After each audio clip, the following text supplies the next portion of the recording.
What's your status on the apparatus? Punch Show, DK, Cancel Kings. And today, going to be talking about facts over feelings. We got a lot of folks here on the panel in the background. We got Rich, Ty, Los, Dell, and we got expecting a full panel today, guys. If you want to be on the panel, make sure you send us a message on YouTube or Facebook, preferably YouTube, and let us know that you want to get the link to join the panel. We're going to talk about the debate, and it's kind of going to be a debate after the debate. DK, what do you think, man? Hey man, look, I'm just ready to get into it, man, and see where it goes. Thank you everybody for showing up tonight, man. So I'm gonna pray us in. We're gonna get it started, man. Lord, I just want to thank you for this day, Lord. I just thank you for your grace, Lord, your mercy, Lord. Thank you for allowing us to come in here and have a civilized conversation, Lord. Lord, we know above all, Lord, that you're in charge. So we just want to say, Lord, that we love you and we thank you. In Jesus' name, amen. Amen, amen. Gents and germs, we are in overtime.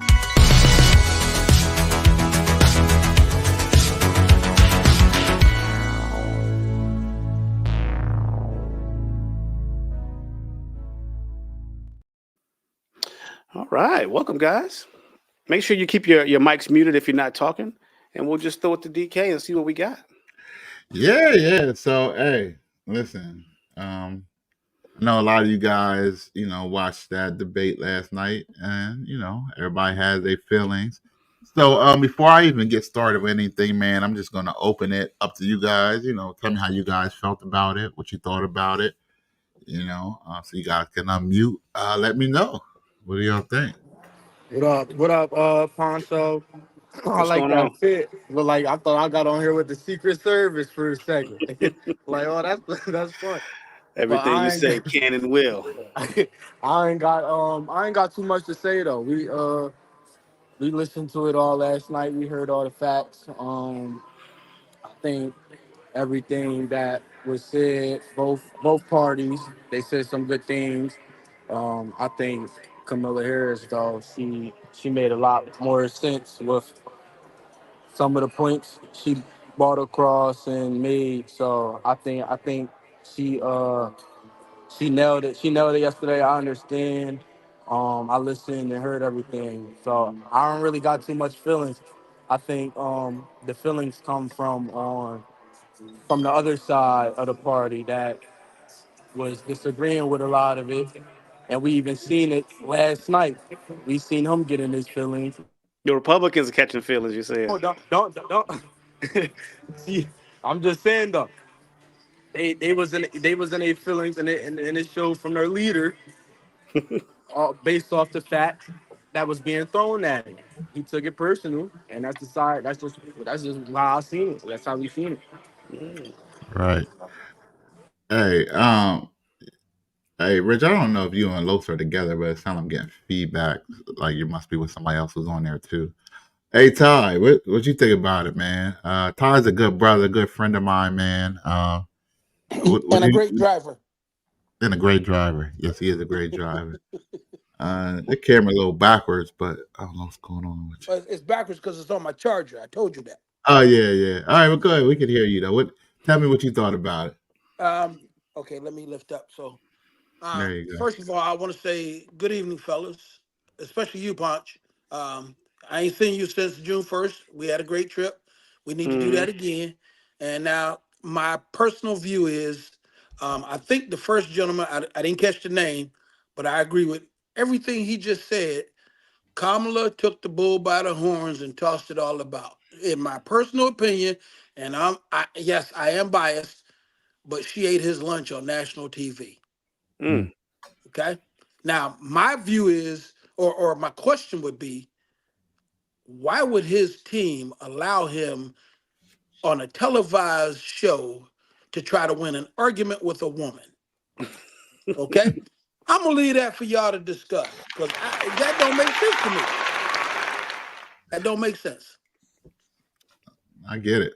I get it. I mean, he did win a lot against Hillary, but I mean, it's all right. But it's all good. Yeah. Who else? Los, what you got? What you got to say? How did you think about it before I get into this? we were together. I took his phone, but he on right now. Okay. What's going on, Mr. DK, Mr. Poncho? What's your status on the apparatus? Right. I'm telling you what I saw last night, because I was going back and forth, and I saw coherency. I saw somebody that speaks for the people really well. Yeah. And I saw the future in America. Kamala had it in her hands. While President Trump was backing away with trying to throw shots at her and throwing away Hmm. all his unpolitical agendas, Kamala kept just hammering and hammering and hammering. And I said, we need this. We need we can't go back. We need some coherency. People that know what they're talking about, you know. Let me add on. Okay. I All want right. real quick. I want to add on to that too because whether the facts, whether who said facts, who didn't say facts, I'm gonna just speak off of this, right? The body language and the tone and the words that came from both parties, I felt Mhm. a sense of more comfort and hope for the future when Kamala Harris was speaking versus every time Trump spoke. I just had a sense of chaos. Like it's just that energy that that the two different parties feed off of. One party feeds off of energy of hope, peace, future. It might not be true. It may just sound good, but it's the energy that I'm getting from both sides, which may be leading to my decision right now. So that's just how I feel about that too. Hmm.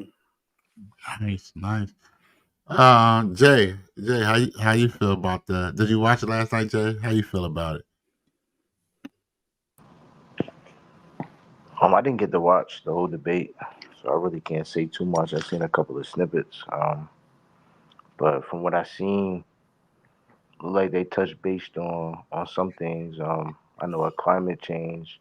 Someone was telling me about was something big that I guess no one had plans for, but I'd really just gotta go back and watch it. I really don't have too much to say. Mm-hmm. Roger that. Hey, BJ, did you want to jump in before I go in? Now, his name is officially Oh, DEI hire. okay, DEI high. Sorry. Yeah, you gotta include certain people in this now. If Gotcha. it's gonna be good for the Democratic side, it should be good for your side as well. However that may fall. I thought it was brilliant when I don't even try to pronounce her name right. He's got a nickname too, so Orange Man. Um, but I just call her K Money. K Money, I thought she set it up brilliantly when she went after his audience and like the crowd leaving early. That was like the biggest bait, and I seen it right away. And he bit. He couldn't help himself, and he took it Is there personal. one piece of bait that he did not bite on? Well, I think after that it was just easy. That was the first Oh, one that he took hold.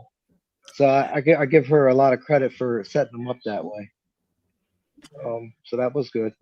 Overall, I think the people that are supporting her and a matter of, oh, this feels good, it looks right.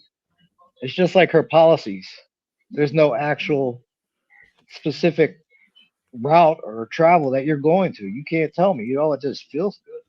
So I think you missed the boat on that. And I also think everybody that supports her as a candidate, you're very uneducated, and you can't say it's a fight for democracy when she received 0 votes as nominee. 0. Then you need to go back, learn your civics, understand how the government works, and what your power is as a voter, because they took that away from you. They stripped it away from you, and then laughed in your face and saying we're going to fight for democracy as a voter. So we did have a comment that came in from the Great Lake that says, "Did Harris elaborate on any of her proposed policies?" And let's just go around the table here, and each person on the panel, tell me what policy did she outlined that really resonated with you as a man, especially. Let's Yeah, start up with Jay, and go to Los and Ty. Jay didn't really watch it, so Okay, sorry, Los and Ty.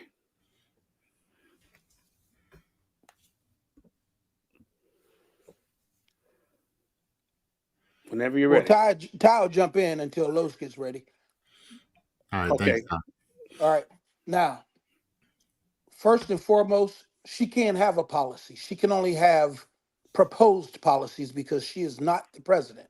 So she can't speak for actual policies unless elected. She can outline policies that she would like to enact, but she doesn't have a policy because she is not the president. The So sitting she doesn't have president any is, policies that she wants to enact that you really gravitated towards. you have to be careful as the vice president. She is the sitting vice president. She does not have policies that she can go on stage and say, this is what I'm doing.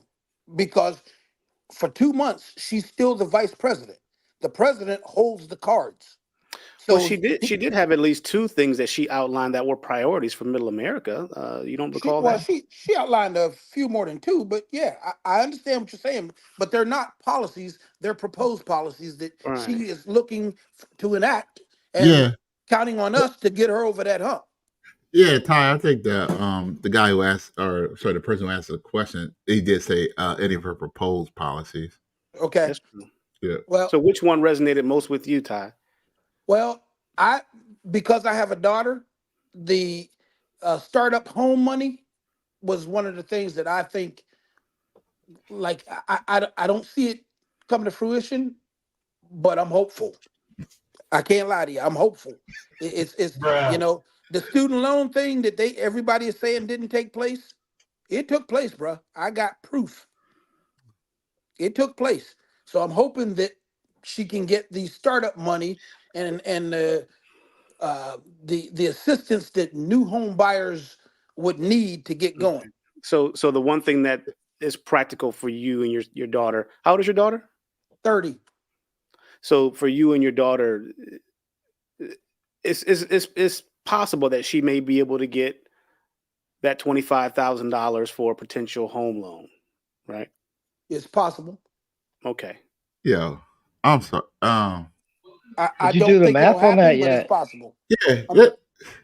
I got you, Ty. I got to jump in. I let everybody talk. I do got to jump in. I'm sorry. Go So ahead. yeah. So her proposed policies, right? Like I said, it's like, the best way I can explain it is like, she's talking to us like we're fools, right? Talk to us like we're fools, right? You know what she could have said? She could have said this. She could have said, "Hey, I'll give everybody in America $1 million," right? That's what she could have said. She could have said that everybody been hyped and like that. But the truth is that these things that she wants, I don't even know if she really wants it. Just sounds good. She's saying these things to get the votes. You know what I mean? With really no intentions of being able to fulfill these. You know what I mean? Just like I know you said some people got the student loans, but we all didn't get it. I can ask everybody on this panel who has student loans, and I know they didn't get it. And yes, but there was always some forgiveness that was already in the system for student loans. But besides, the point is that basically she's making a promise that she really doubts that can happen, but it sounds good. And that's what a lot of people fall for things that sound good, right? I used to be part of I don't know if you guys, during the pandemic, they had all them susus and them flowers and stuff, right? It's all cool, right? In the beginning, you're in there, and if you get in there early, the pyramid scheme, you're getting the money, but you know who the fool is? That last person, them last 100, 200, in my case, it was like 6,000-7,000 people in there. They're everybody, the leaders are hyping it up and this and that. You about to get this, you know what I mean? Just put this money in to get somebody else to put the money in. But guess Are what we happened? saying it's a pyramid scheme? What she's doing, No, DK? nah, what I'm saying is a lie. It's a lie. I think she's lying. Because I think the leaders of those pyramid schemes, at least the ones that I was in, that they really thought that it could work. They thought that, hey, this really could work and you really could get the money. They really wanted it to work. But guess what? I did the math. And I told them, I said, yo, this can only last for so long. You know what I mean? It's just not possible. It's working now, but I'm telling you, at the end of the day, that the numbers don't add up. It's not going to work. Somebody's going to end up left out in the cold, and that's what she's doing. She's saying something that probably not going to be done to have us vote for her and then we'll be sitting here in 4 years looking like that person on the end of the wheel who put the money in and still waiting to get paid to the day.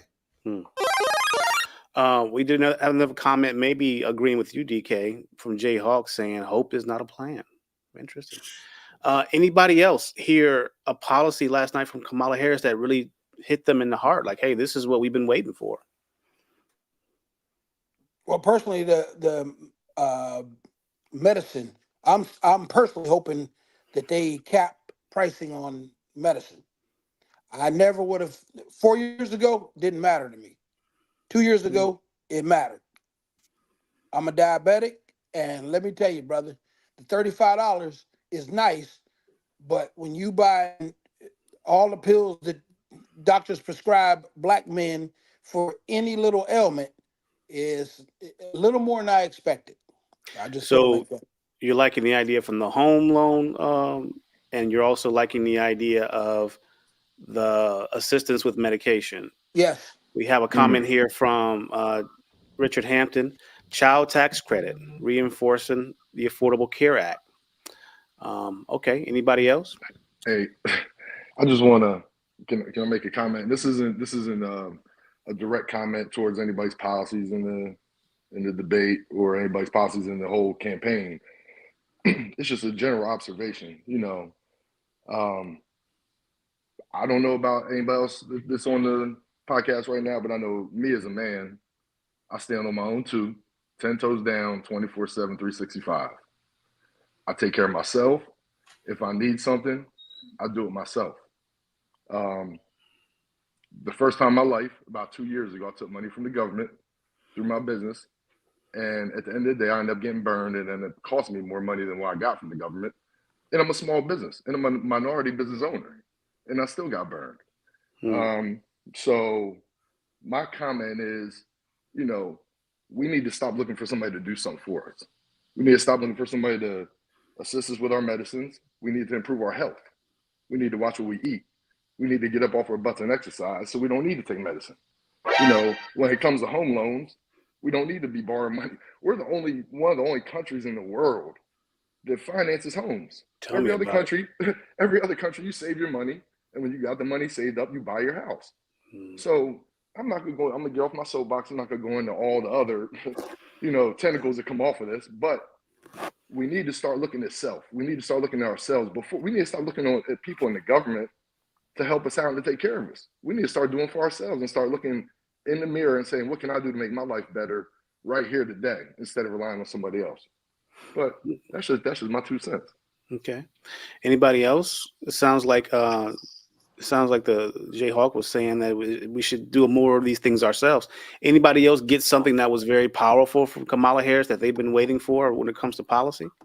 I just want to respond to Jay Hawks what he just said, because I agree with that in many ways, but at the same time, it's easier and better. It's easier said than done, because you got to think, like, it's a lot of families where they're just in unseen circumstances where they have no control over that. Like, there's kids that get bought into this world, just low income, no resources, right? Grow up without a mom, dad, and they struggle. And as they get older, their resources is limited. So it's like, yes, you can say that, but there are families that actually just genuinely just need assistance.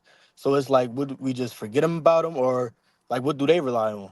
Themselves, they can do as much as they want, but when you live in a small town, in a small city, how do you how do you get out there? Like, how can you do that? It's very hard to do. Before you jump in on that, DK, another comment came in from Bright too. Either candidate said anything that hit me, but that's not my criteria for president. That's really interesting. We listen to the candidates to not only see their command of the stage and their ability to understand geopolitical issues, but their policies and how they affect us as individuals. I would love to get more clarification on why that's not a criteria for choosing a president, but maybe you've already made up your mind, right to. Okay, sorry, DK. Nah, I'm good. And just respond to you, Rich. Yeah, I feel you. You know what I mean? But to be honest, man, I mean, you always hear it. And as a man, period, man, we just got to get out the mud sometimes. Sometimes, you know, I've been down and out. I've been, people see, people might see you later in life like, oh man, yeah, he made it happen. But that's what it's supposed to be. But when I first started, you know what I mean? Me and Kid, we shared a car, we shared the phone, we didn't have no furniture. This is all when Keon's born. Yeah, and Jimmy could attest to this. At my house, we didn't have no couches or nothing. We had pillows. You know what I mean? But guess what? But we kept grinding, we kept working, and really we trusted in God. But what I'm saying is that there's a way out of it if you just continue to push forward. You know what I mean? So, DK, just to clarify, are you saying that we as U.S. citizens shouldn't have any benefits from the federal government or our taxes? No, to return back to us? so what I'm saying is that I think that we can't rely on that. You know what I mean? I think sometimes we get to a point, like I think Kia's mom, rest in peace. You know what I mean? I think she set Kia up on the right path because what she told Kia was, hey, even though you got pregnant, while you're in high school, guess what? You're not going to get on welfare. You know what I mean? You're going to figure it out. You're going to work. It's going to be, and it's going to be hard. It's going to be difficult. That's the thing. We don't want to go through difficult situations, but difficult situations really is what builds character. It really makes you who you are. So when you go through those things, like when I went through that thing where I didn't have no place to live and I had to sleep in my car, I had to go through those things, but that made me who I was. You know what I mean? And did I like it during the time? No. But what I'm saying is it made me stronger. It made me know that, hey, money comes and goes. It's not that serious because I can figure it out either way. You know what I mean? The Great Lake, another comment says, fighting for democracy is basically telling us they can tell us what's best for us. It doesn't matter what we think or want as people. So maybe he's implying that putting too much energy into these candidates is just another way for them to represent us in a direction we may not want to go as individuals. Interesting. Okay. Well, I think that last statement, fighting for democracy, is basically telling us, that they can tell us what to do. That's not what the original. See, we're so far off from what the original setup of this country was. It wasn't for the government to tell us what to do. For the people, by the people. It was supposed to be the people making the decisions, but we're so far gone from that now that government is intruding and government is making a lot of the decisions. And I think a lot of, people, like most of America, we're pretty much all in the middle. There aren't too many extremes. There aren't too many extreme left and extreme rights. We're mostly in the middle. I think most of us probably actually want that. We want the choice of being able to make our own decisions. Like even with the whole abortion thing, it's kind of misframed and people don't. I think people don't understand what it is. It's the federal government said, look, we're not making this decision. We'll let each individual state make the decision. It's not saying abortion's banned whatsoever. It's saying each state makes the decision. So what people used to do was they would migrate and live in areas that conform with the morals and the standards that they wanted to live under. So you would live in the state that has, laws and different things that work for you, whether it's abortion or whether it's, whatever other law it is. But that's you kind of lost that. Now, Jay, you mentioned during the debate, Kamala Harris said that Donald Trump, in so many words, wants to get rid of abortion. Is that what you took from the conversation? No, that's exactly what I'm saying. It's not. I'm talking about AAY, not. Oh, I'm sorry. Yeah. You still there, Jay? Yeah, repeat the question one more time. Was it Jay or was it was Ty? Was it Ty? Yeah, Ty. Yeah, Ty. So Ty, did you get the impression that Kamala Harris was saying that Donald Trump is going to abolish abortions? It wasn't Ty. Okay. But since you called Ty, yeah, I do believe Republicans want to get rid of abortion altogether. Do tell.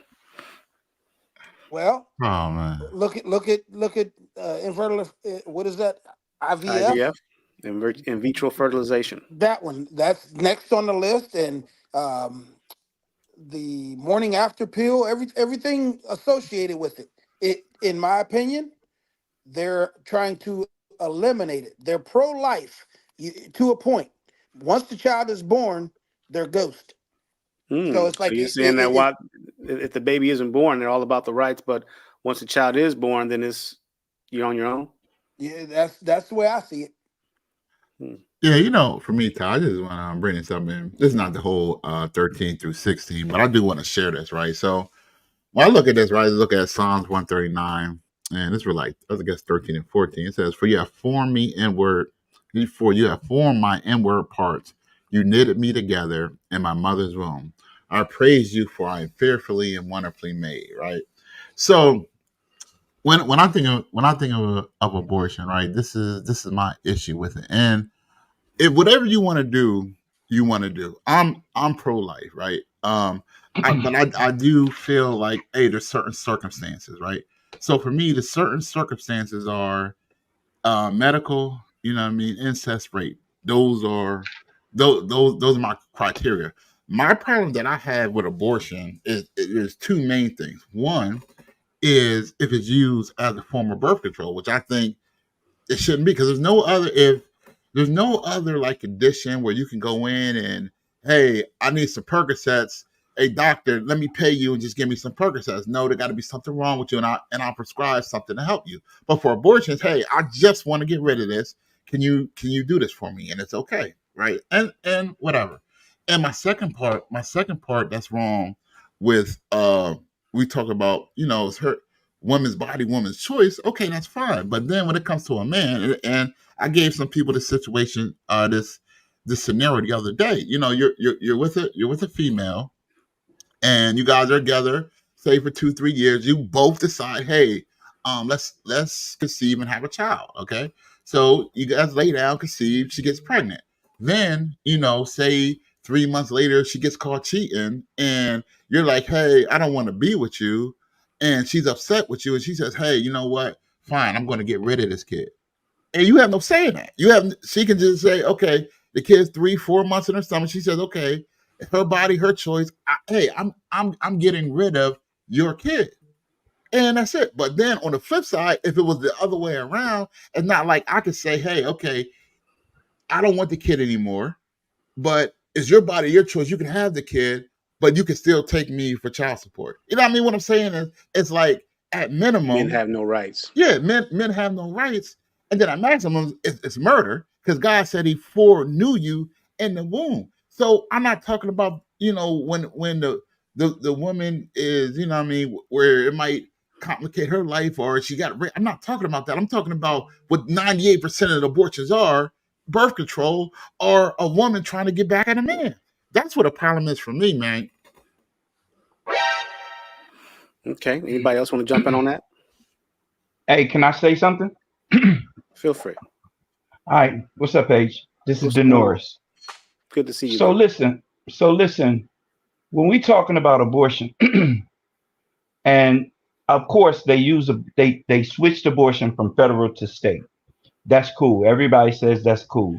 But we also talking about a woman's rights. Like, as a man, we have rights as well. So when you say we don't have any rights, how many men have actually, when a woman gets pregnant and they don't want the kid, how many men have actually went to court to say she's pregnant and I don't want to have the kid? None of us have ever done that. So we don't know exactly what our rights actually are. We just went along with it and said that it's a woman's choice, it's a woman's right. So we ain't went to court to say, I don't want the kid. I don't want the kid, but she wants the kid. I don't want to have anything to do with the kid. We haven't did that. It's just like when we say, meaning that it's a legal issue, correct? Like, abortion is illegal.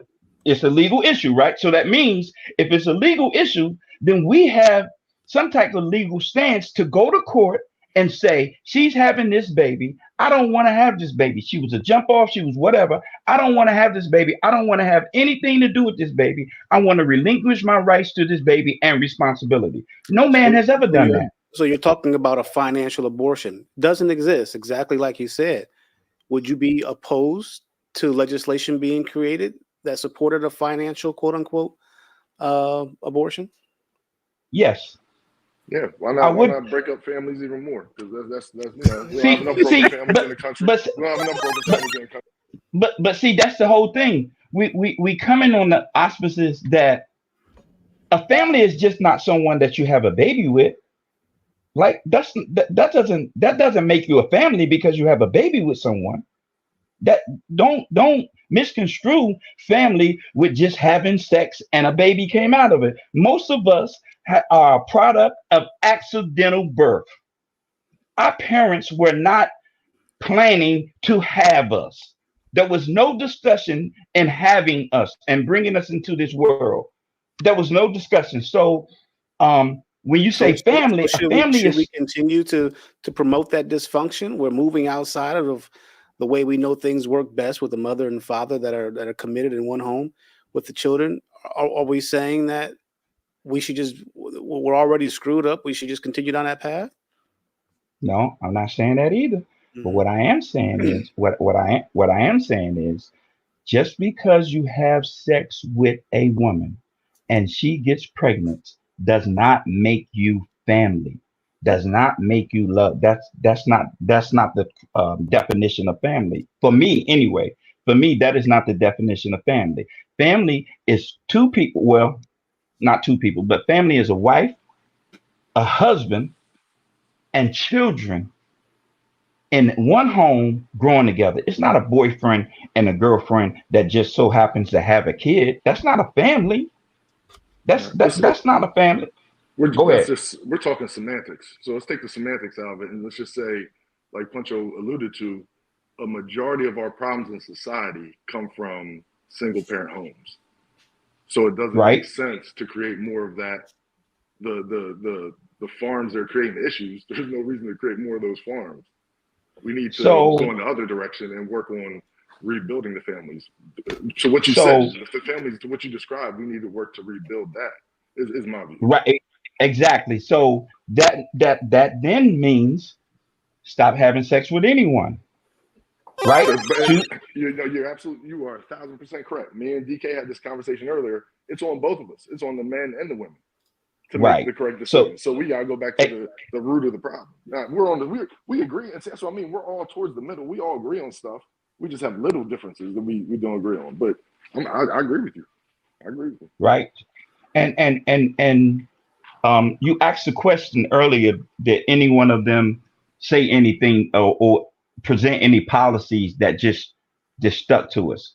So I'm 56 years old and I have seen a lot of presidential elections, and I can tell you it's not many presidents that promise something on the campaign trail that actually happens when they get in office.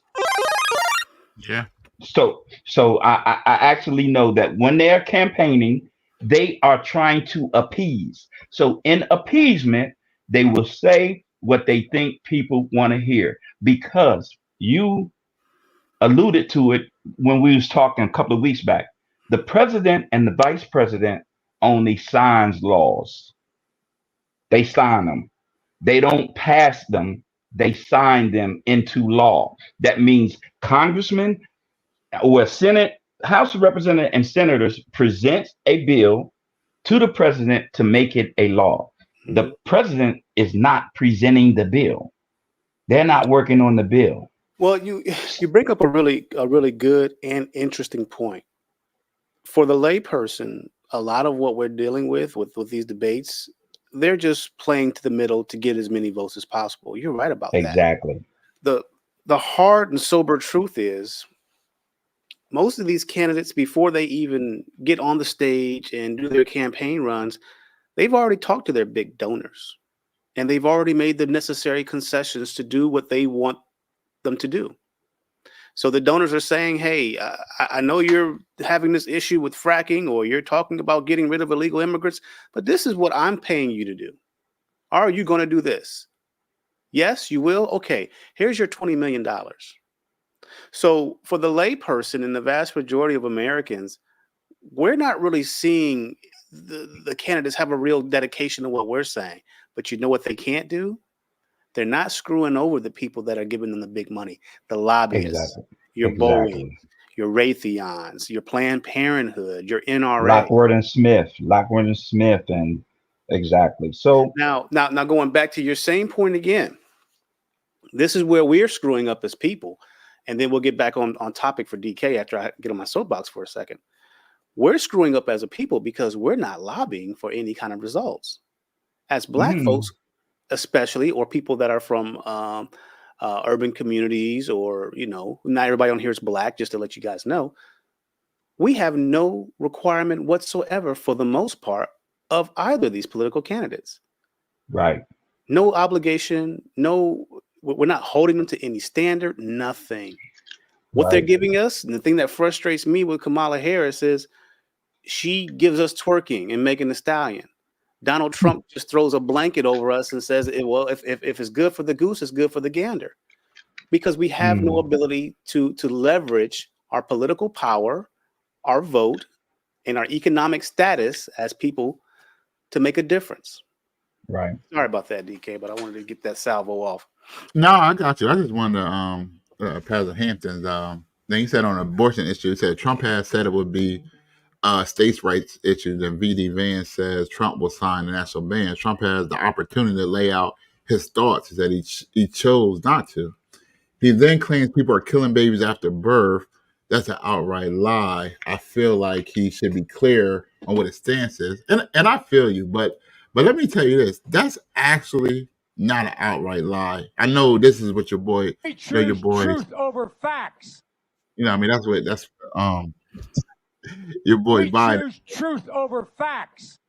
But truth is, if you want the facts, right? The facts is right. The governor of Minnesota, right?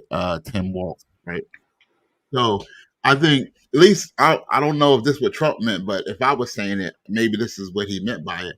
But in Minnesota, right, the governor Tim Walz, he allows. So say if you're doing an abortion and it's a botched abortion and the kid is still alive, when you do the abortion, he's saying that it's okay that you can just let the kid die and not try to resuscitate or not try to keep the kid alive if he or she comes out alive. So to me, that's killing someone who's already been born, or when it's born after then we got to decide when it's actually born. I guess when you come out, I guess to them in Minnesota, that's not still years. Not, I don't know. This is ridiculous. Hey, DK, can I ask you a question, DK? Sure. So you pro-life, right? Sure. Are you pro-capital punishment?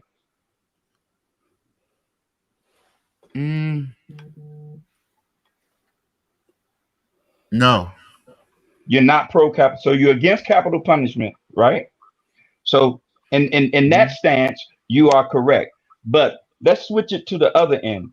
If someone is scheduled to be electrocuted, that's their sentence, and it's a botched electrocution.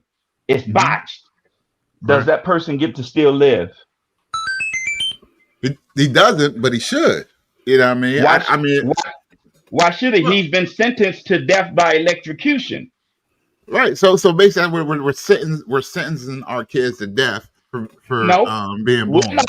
We're not. The mother is. We're not sentencing. Okay. Well, the mother is. The mother is sentencing the kid to death for being born. Okay. Now, so if the mother is, but does she have the right to do that? She had the right. She had the right for the abortion. She had the right for the abortion. Yeah, we got the right. We have the right in America to kill our kids. Yeah, I got you. Right. Can I jump in just to elaborate a little more on what DK was saying, because I know a little bit about it, but not.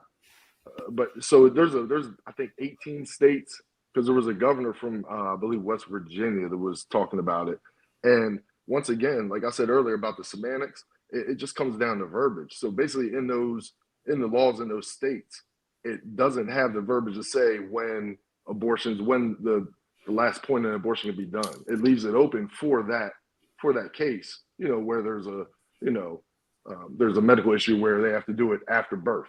They leave it open. So that's what Trump's referring to. He's saying, hey, there's laws on the books that allow for abortions after birth.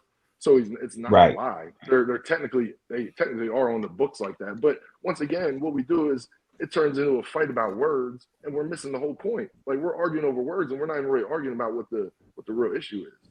We're talking about little tiny parts of the problem, and that's what they get us do. They get us to zoom in on stuff, and we all zoom in and we fight like a bunch of little ants instead of zooming out and looking at the big picture.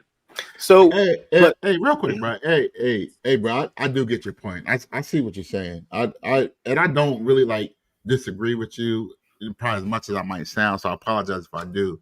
But just one thing, Punch, and maybe you want to take it a different way, but I wanted to take it this way. So there was, we talked about things that that we liked, that we heard, that maybe inspired us, to vote one way or another. But no one said anything about Trump. Just Camilla, because Trump was just being Trump. That's all he does. He's just being him. And I think, before I go too far, I think that's why he lost the first election, or the second election, just from being him. That he lost it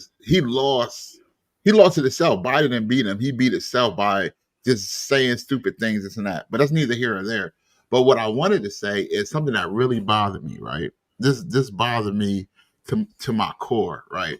So Kamala makes a statement, right? And this is in the beginning of the debate. She makes a statement and she says that, and I probably botched it up a little bit because I didn't talked about it so much, I forgot exactly her words.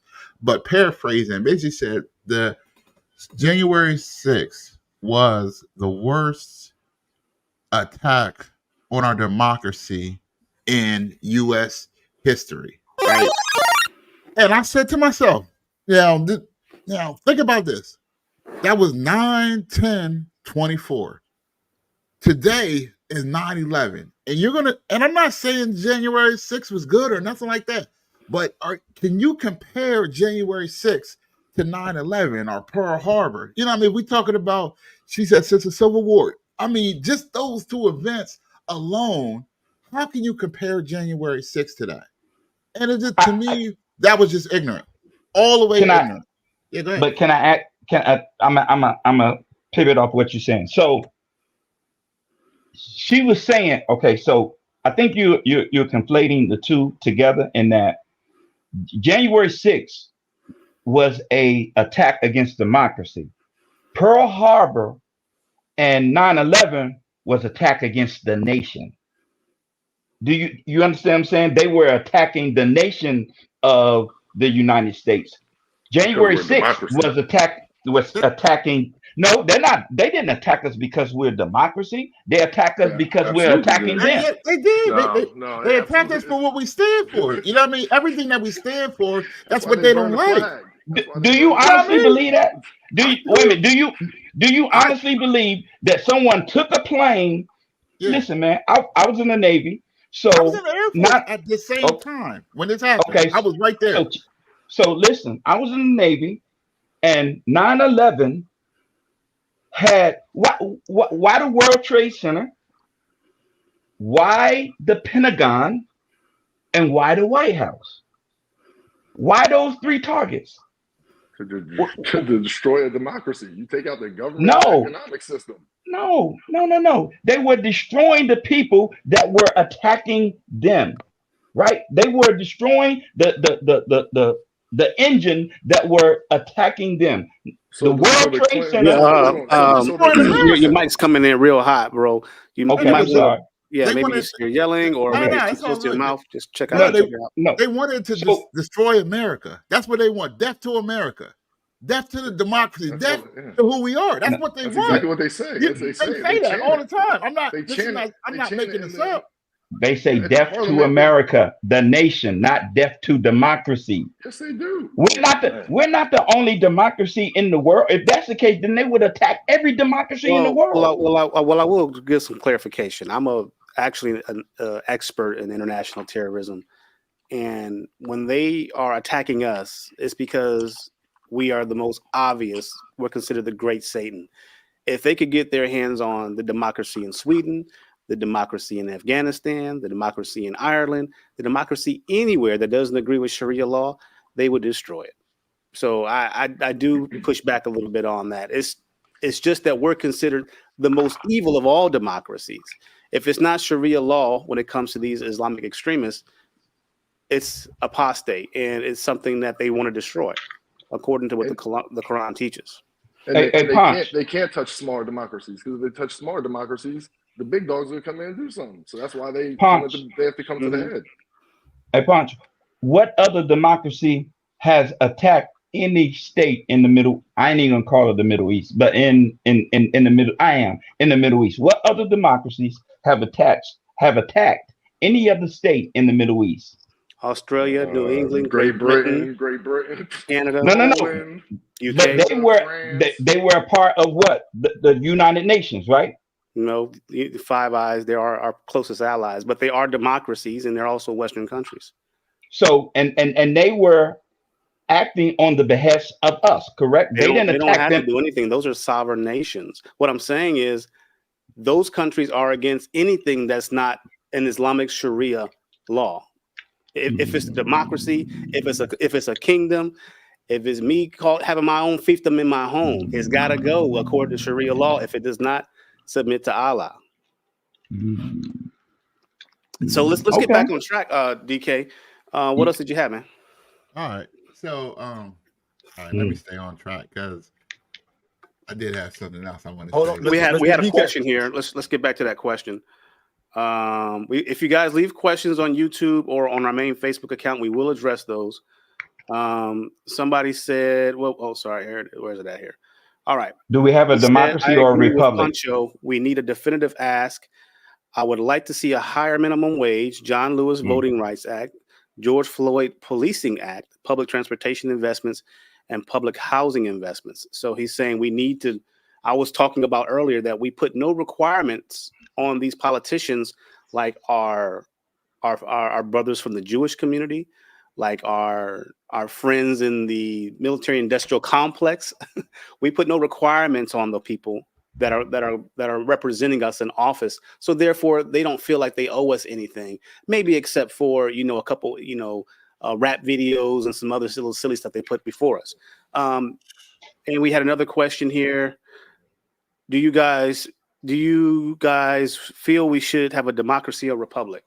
That's above my pay grade, man. No, it isn't, Ponch. Don't even try that. Don't even try that.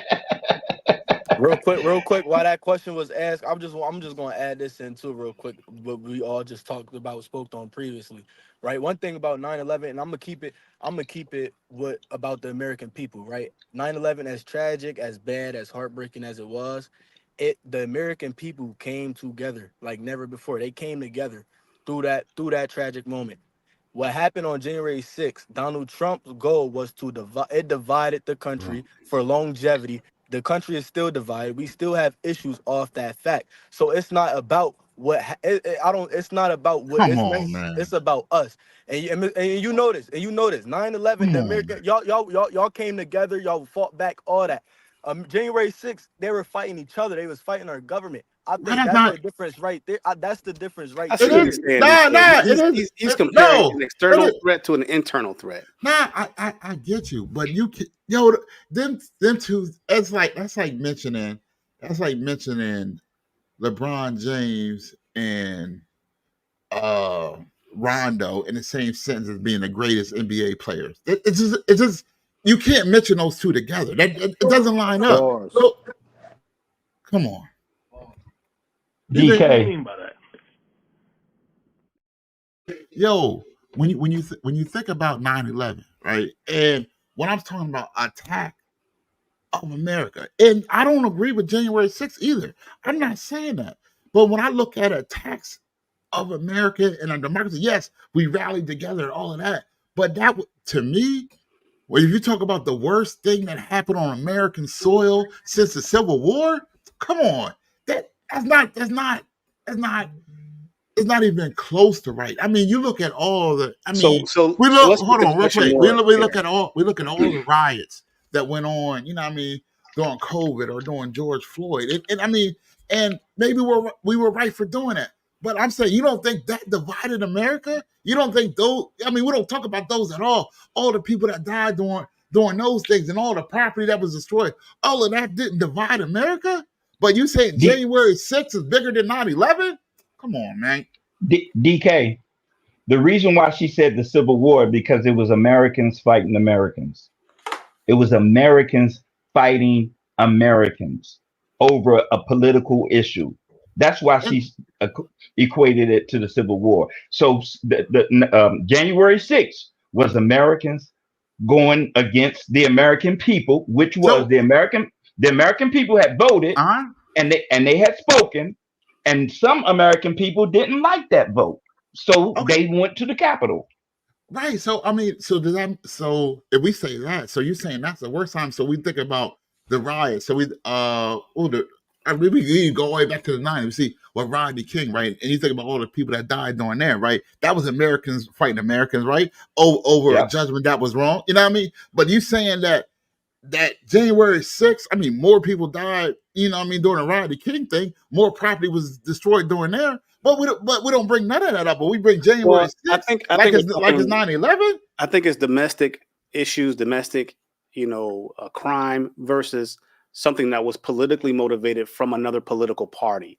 I think right, that's the comparison, and I right. do think that is somewhat fair. Now to compare it with the Civil War, I'd have to That look was into it a little party. bit more deeper.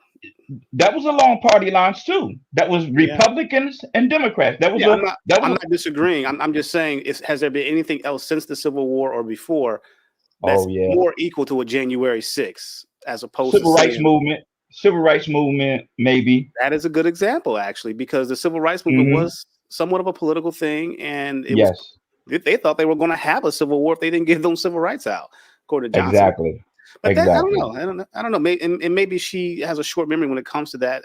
I'm neither here or near or there. DK, I had another But question pending your approval, man. Yeah, then we got to get into this after that. Okay, yeah, good one. So let's hide that for a second. My question is for the entire panel. We'll start with in short answers, guys. Um, we'll start out with Amalfe, Jay, James Hawk, Los, DEI hire, and go from there. Um, do you think Donald Trump won the debate? And if not, why? I don't think he no, won the debate. We started out with Al Mouth. me, Amalfi. Um, no, but um, because of his rambling, not because of anything that she said or anything, but because of his like just rambling on the subject and not staying focused. That's that's that's my only point. Lack of focus. Okay, we'll bounce it back to Ty. If you're ready, Ty, we'll throw it to you. If not, we'll take it to Jay. Hey, give him a question. He just got back on. Fine. Oh, Yeah, my my phone is apologies. overheating on this charging pad thing. So the question again was, do you think Donald Trump won the debate? And if not, why?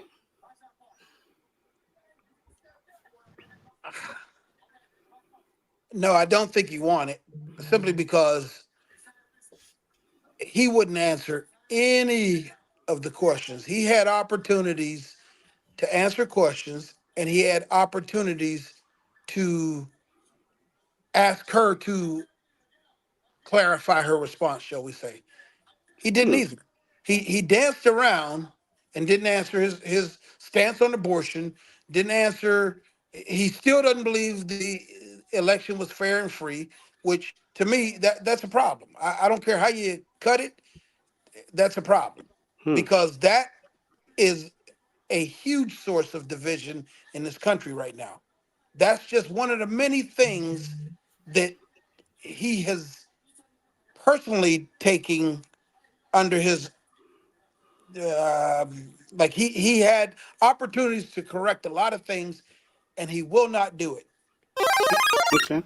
I just I can't I can't support him because primarily the man will not admit that he failed, he made a mistake, he was wrong. Interesting. Okay. Okay, if you can't say that you made a mistake, there's a problem, bro. Hmm. That's a problem.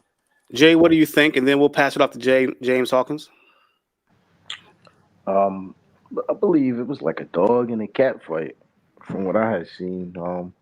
I just feel like, I feel like Trump he let the he let her get under his skin, take him off a track, and he just wasn't sticking to what the points were where he needed to explain on what he needed to elaborate on. And I think the same with her. I just feel like she was lacking.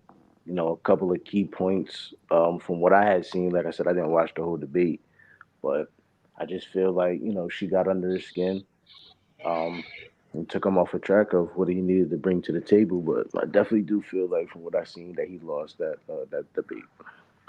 Okay, James Hawkins. Two people arguing from a distance, you can't tell who's the fool. That's how I look at it. Nice. Oh, it's good. I think Corey it was- says Trump lost. He wasn't focused. Corey also said he had a perfect opportunity to admit his mistake about the election, and he did what Trump does. He doubled down. All right, let's pass it over to Los. What are your thoughts? Did Trump win the debate? If not, why? I think he lost, and I think he beat himself. And the only reason why I say that is I can just take it all the way to the end. The way they ended the debate. One side, Kamala Harris, she spoke, she gave him her respect. She thanked everybody, and she said she had one job, and that was for the people. Once it was Donald Trump's turn to speak on and close it out, all he did was throw shots at her, was disrespectful, and it just ended. It was just immature. It's what he said, and I think he bit himself just based off on the character he displayed at the end of it, and that's why I think he lost. It was just unprofessional. All right, DEI hire. What you got? Orange man lost. He's a narcissist and lacks empathy, and you're not going to sway feel good Democrats that way. So you're not, or the people that are independent stuck in the middle. So he lost, failed. His arguments may have been a little bit better as far as policy, but he lost because you got to sway people. And unfortunately, that's going to be with empathy and having feelings. DK, do you think that Donald Trump lost?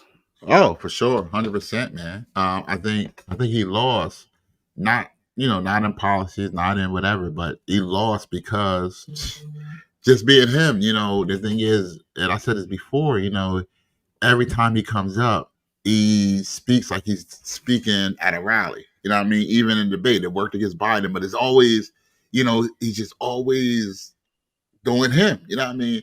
And when you're in this type of, debate where all you have to do is try to win over the people who are undecided, but all he's worried about is appeasing his crowd. Is the people that's going to vote for him are already going to vote for him no matter what. You know what I mean? And I think when he goes in, that's all he thinks about. And he's not thinking about, hey, you know what? Let me try to change it up a little bit. Let me try to change the tone. Let me try to be a little bit softer. Let me try to get these people who are on the fence that I'm going to need. There's a lot of close states. There's Pennsylvania's close. Ohio's really not close now, but there's a lot of close states that are on the break where you need those couple thousand votes in, and he's just not doing it. And that's what happened. I don't think he's growing. Yeah, but he did the same thing 4 years ago, and it just pisses me off. It pisses me off about him is that I think whoever said it, that he's narcissistic. He does. That's the part that I don't like about him. Him as a leader, and I have a clip that I want to show you. I think him as a leader for America, when it comes to standing up against other countries, he's by far the better candidate. He's by far, to me, the best candidate for the economy. You know what I mean? But there's certain things about him that, that people just aren't going to vote for. And it's sad. It's just sad. Do we have to like the president in order to vote for the president? Obviously, in this culture, we do. No, you don't. You shouldn't have to, but no. But that's it. Well, hey, with that question, can I ask you a question? Because I never heard anybody answer this. Why do people stop liking Trump 8 years ago? 8 years ago, or 10 years, whatever. I don't know, maybe 9 years ago, whenever his campaign started. Oh, everybody liked him before that. I got the answer for you. You know why they stopped liking him? Yeah, he was cool. He was cool with the whole black community, right? We got with pictures with Tyson, with he was cool with everybody. Everybody Oprah was going to be his vice president. Not just black people, everybody. Yeah. Don't get me wrong. He was an a-hole. He was a narcissist then, Everybody knew that, and everybody was cool with that. But you know Everybody why? watched the show. But what happened? He got that bad word on him now. That R word. That Republican. You know what I mean? You get that Republican. I beg your pardon. I beg your pardon. So it's crazy. You get that R word on you. But Man, I want that's to the hear. I want difference. to hear. You're right, but I want to hear from somebody that doesn't like him now. That probably did like him. They probably won't admit that they liked him before, but I just want to hear from somebody that doesn't like him now. Well, that Well, rules me out. I speak up for that. Okay. We liked him as That a leaves me out. I ain't figure. never liking. We did. I mean, well, not you, but the black community did, because he was just a figure of success. No one really knew him. He was just a figure of success. He was about money. He had all these businesses and entities, but no one knew him. No one actually sat and talked to him, or he didn't have these long, drawn out conversations except on interviews with whoever. But once people got to know him and he started talking more and started being more in the public eye, they realized what type of person he was. So He was just. hold on now. Oh, Go ahead and say, you can say my government, Pancho. You can say it. because Oprah used to sit down and have a whole show based on Trump. Are asking you him really questions? Larry are you King really would have entire interviews. Remember, he told Larry King, Laughing, smiling, hugging, like kissing. like once again? He was you're looking at Larry King and you're looking at Oprah Winfrey, right? So The these are long entertainment form side. interviews, The softball, but long entertainment side. right, the entertainment side of it. The Larry King, entertainment. Larry King okay, was a opinion editorial. Back So, in the day. Entertainer. so basically, Wait a this minute. is it. So we love celebrities, but we don't like the truth. Facts over I feelings. guess. I Facts guess. over I feelings. We guess. love celebrities. We love choose celebrities, truth but we don't like over the truth. facts. We choose But the thing, truth over but the facts. thing is, brother, how would we know the truth if we haven't gotten an extended chance to hear this man speak and his policies? I We mean, do never we knew. really? Look, I'm saying even everybody who runs Obama, do we really know him? Do we really know Hillary? Do we really know Harris? We don't know none of these. We just know what they want us to know anyway. We probably know Okay. more about Trump than any of them. Okay, so and that may be to his detriment too, because that may be to his detriment that we know more about him than we know about these other people. That could be true. Because most presidents that run, we don't know nothing about them anyway. Well, I will say this. That is a pretty interesting point, because Kamala Harris has only talked to the media one time. Yes. She does these drive-by interviews coming off Air Force One if she don't have her headphones in. Trump does like three interviews a week, not including his vice president selection, J.D. Vance. And I think that they're really betting on her being an empty container, just like President Obama was his first election, where we kind of put our own values into her and kind of saying, oh, Kamala, she's a great Christian woman, or Kamala, she makes, the best collard greens. Mm-hmm. Hey, Or, can I guess Kamala question? Harris is this, Kamala. And I think that works to her benefit, because I don't really feel like I know who she is. I think that she is a bit of an empty vessel, and that works. We may have too much Trump, and with having so much Trump, it may be messing us up, because we have too much awareness of who he is. I don't know. What do you guys think? But think about any previous president. Any previous president, did we know that much about them before they became president? We see, the thing is, we would get an idea of who they were based off of where they're from. They would usually be a congressman. They may have been a senator or a governor. So we have at least a 4 to 10 year track record of who they are. So yeah, we did have a little bit of fidelity. But now that we're moving into the information age, and you can look up a person's background going back to the time they were conceived, we may have information overload with some of our political candidates. It got so bad in Japan that they couldn't even keep a prime minister for a while, because they kept finding some random scandal that they would have to get rid of the prime minister. And that could be a case of cancel culture and information overload. Thoughts? Mm-hmm.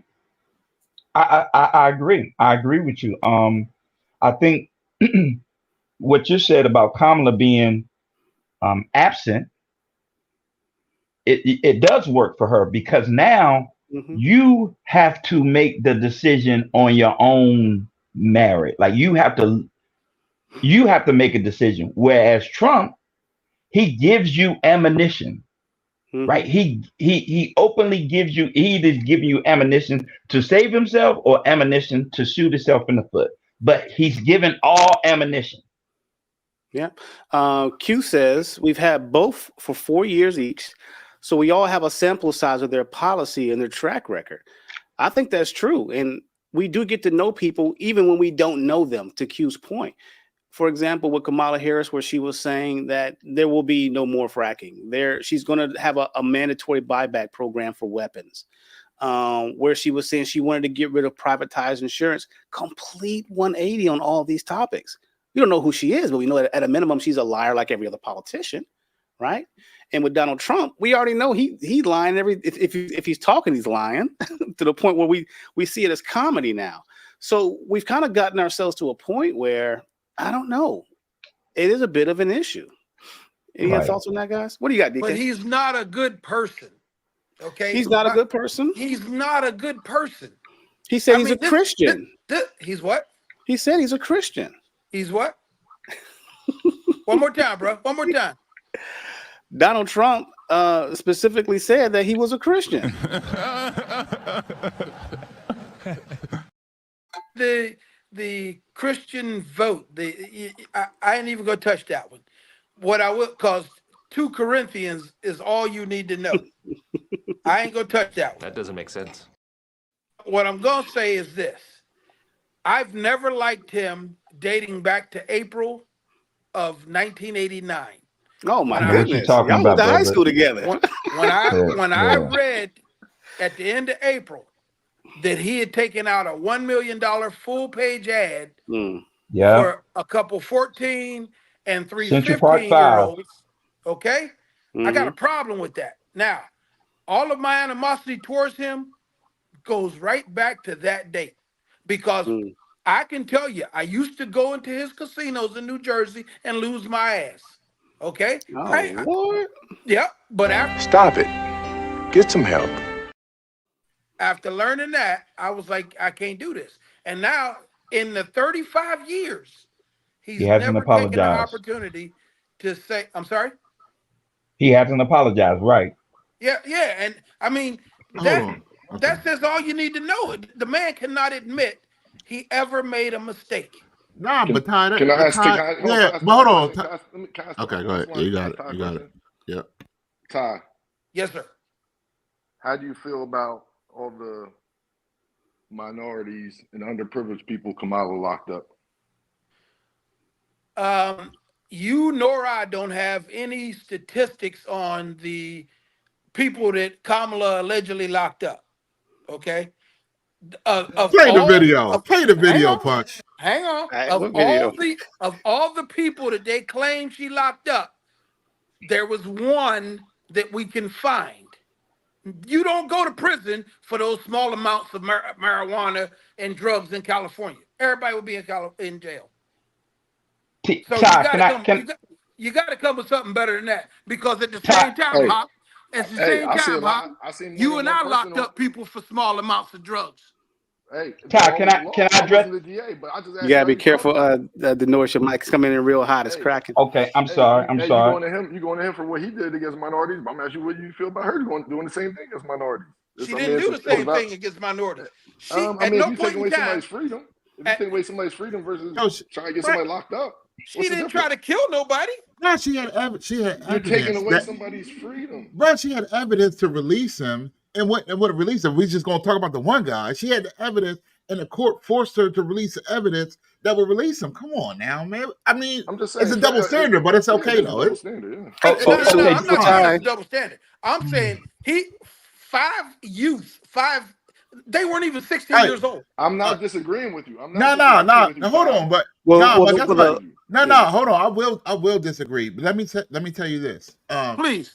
Yes. So if you listen to what he said, right, and I'm not saying what he did was right, but at the end of the day, that they have pled guilty. So you got to remember, all he knows is what he knows. So he knows that, hey, these people killed this lady or whoever it was, and they pled guilty for it. So they said, hey, I am guilty. Whether they were, obviously they were coerced into saying it, but they said that they were guilty. And then in response, they're like, okay, if this is what they said they did, they deserve this. We talked about capital punishment. You kill somebody, whoever did it deserves what they got. If we believe the capital punishment, that's all I'm saying. So But the these problem people, is this, DK, in 35 years, he has not taken the opportunity to he correct did. it.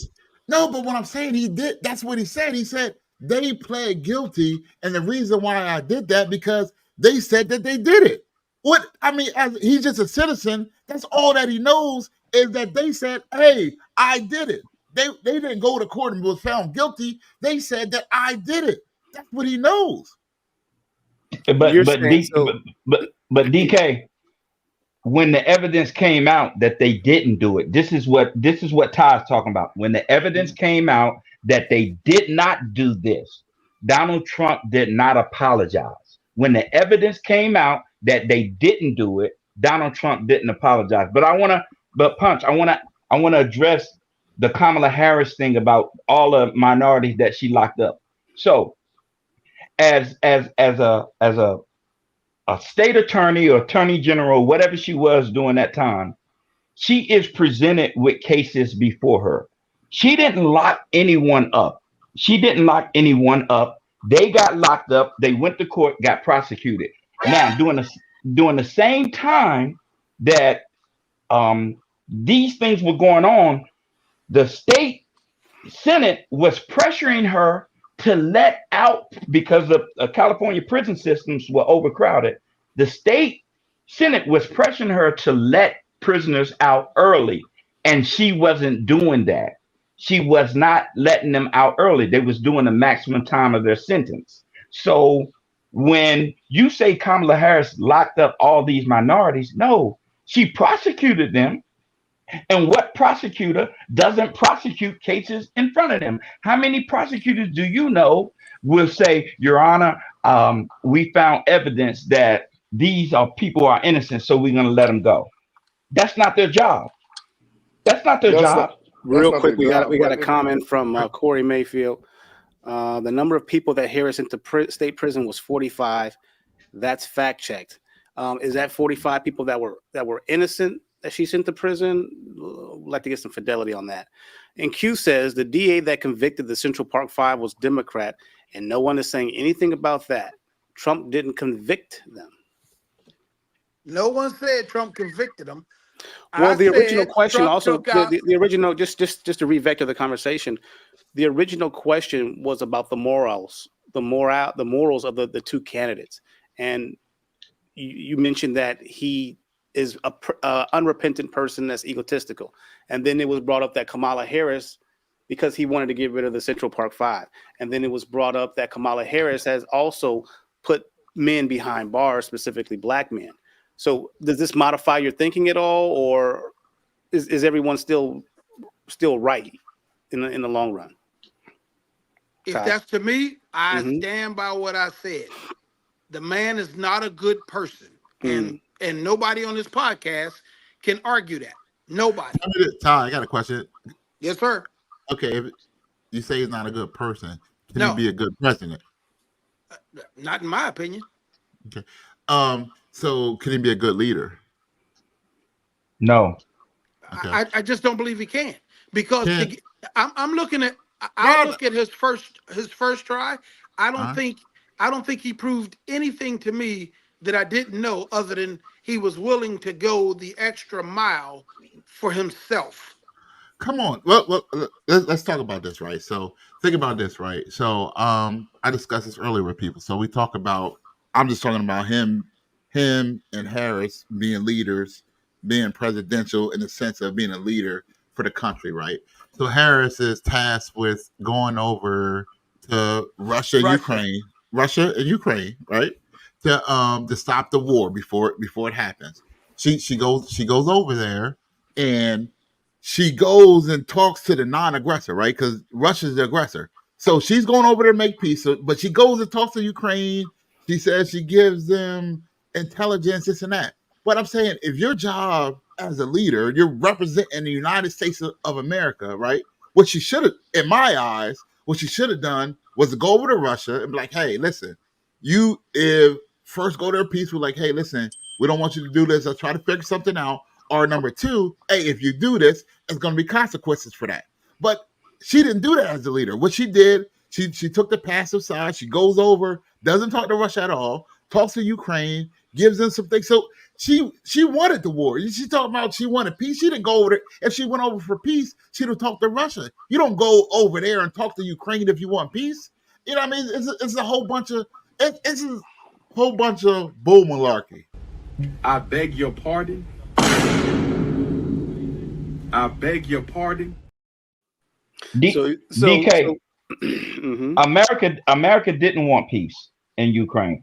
The whole reason why Russia, the whole reason why Russia was invading Ukraine because Ukraine had applied for admission to the UN. That's the whole reason for the invasion. Ukraine tried to apply for admission to the United Nations. You mean NATO? To NATO. NATO. I'm sorry, NATO. And therefore, Russia was not going to let NATO right there. That's not going to happen.